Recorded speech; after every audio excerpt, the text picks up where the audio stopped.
Welcome back to another video. Today we're going to do some different stuff. Wiring.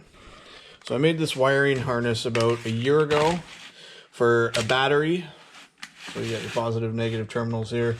And it is fused. There's a 30 amp fuse on it. This needs to be mounted underneath. As you can tell, the cabinets kind of come loose. Mainly because this cabinet here is just dragging on the floor every time I open and close the door. So I think I'm going to rip that off and relocate it into the trailer because it's just not working where it is. And I like the idea of having it as a cabinet, but again, if it's not working, it's gotta go. It's just driving me nuts. I can't open and close the door.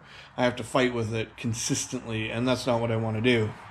And then I'm going to take this red wire and I'm going to run it with the battery leads underneath, back inside the trailer, up into this panel, I guess you would call it, where I do have these wires hanging. And now these wires are the wiring harness for the LED lights inside.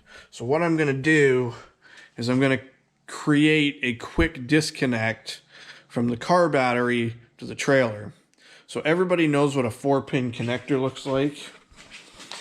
Let's get my bag of goodies here. This is a 4-pin connector, standard, male and female end. I did destroy one on the trailer. I accidentally drove around with it disconnected. I didn't realize it was disconnected. When I got to where I was going, this was sawed off on a 45, so I need to replace it. But I'm essentially going to add a 5th wire that will be a quick disconnect. That will be a direct hotline fused off of the car, so that when I'm stopped, I will be able to have all of my lights running and everything working all at once. Now, I will say, because there's always the concern of the battery dying in the car, but my idiot box went. The idiot box is what converts, I believe it's 3 wire in the car to 2 wire in the trailer, and it's gone. And it's a powered unit because there's not enough power coming out of the harness or the module to power all the lights. So it's a powered unit that you hook to your battery to give you more power, because this car was never intended to tow. And because it's broken, the lights stay on all the time. All the time. They work fine, but they're on all the time. So the goal here is to replace the harness properly, inline connectors with shrink wrap and everything, make it look really pretty. And because the wires are on, or the lights are on all the time, I have to disconnect them every time I stop, so I don't accidentally kill my car battery while I'm parked or running into a store or whatever with the trailer. So I'll just have to disconnect this as well, because I'll probably leave some of the lights on while I'm driving, just so I don't have to climb in there. The plan was to hook this up to a switch so that I could switch it all on and off from here, but I haven't gotten that far. So for now, I'm just going to see if I can get some wiring kind of fished up. I got to remove some of the trim here, get the wiring all fished up, and get it all working. So that is the plan of action for today.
Is fully fished, as you can tell. Tried to do a really nice clean job.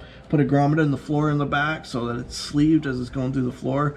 Can't vibrate and cut it. As you can tell, the frame under here, not in the best of condition, but still seems pretty solid. So time to get some things hooked up, see if we can get it working. All right, we got it fished up. I did put the automotive loom on here. I ended up having to add a ground wire to the 4-pin, which is tagged in right here. Did that a while ago because I couldn't get any of the lights to work. Because the ground, they ground it to the body, like the, I don't know, the sport beams or whatever, and it just wasn't working. So I added another ground there, and all the lights worked like $1,000,000.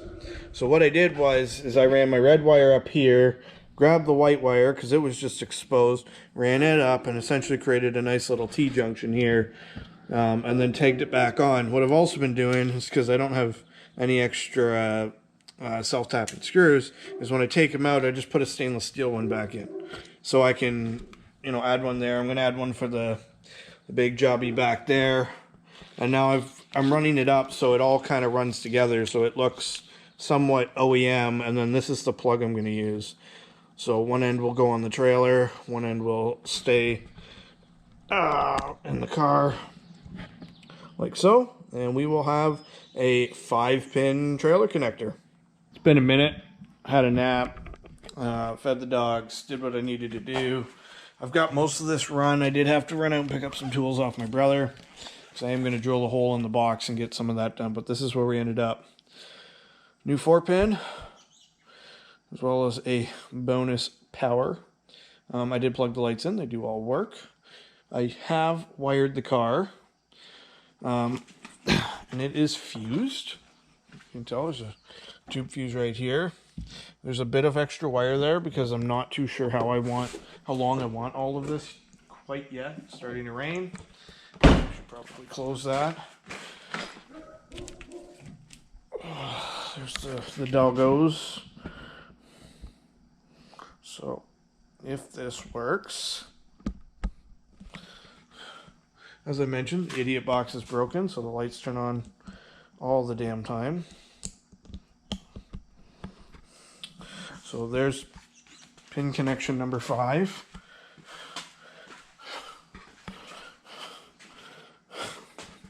Holy. That light up there is just not turned on.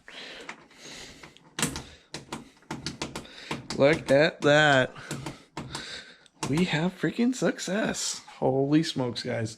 So I gotta clean it up, but holy smokes, that is so good. Oh. Created my own 5-pin, and this trailer now has working lights.